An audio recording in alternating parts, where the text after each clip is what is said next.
you, Bree. Well, take a look at this. We've got some very special guests with us this morning. Do you know in 2011 there were 22 domestic violence-related fatalities in Idaho? Of course, we know that one is too many, and that's why two high school seniors who are joining me this morning are working to change that with a very special project. Colton Laird and Casey Coburn are the high school seniors working on this project. Thanks for joining us this morning. And also on my other side, we've got Kim Ivacek, who is the director of Hope's Door in Caldwell. And so they're coming together for a very great event that's coming up this weekend that we're going to be talking about. First off, Kim, just explain a little bit, a startling statistic that we just had there. Explain a little bit of what the mission of Hope's Door is.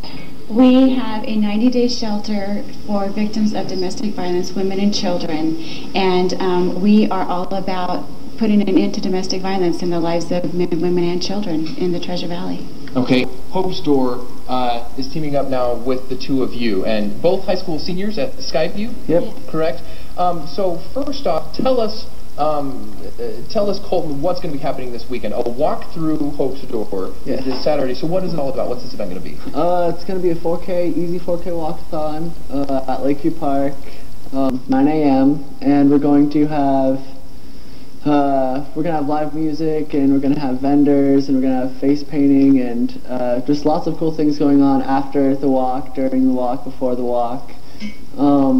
It just should be a good, fun event for the community. So a good time for families, and of course, you can see ticket prices there, along with a website on how to find more information. Of course, this money, I understand, is going directly towards Hope's Door? Directly to Hope's Door. So this is something that the two of you put together for a school project, correct? Correct. So, Casey, how is it that you got involved with Hope's Door to begin with?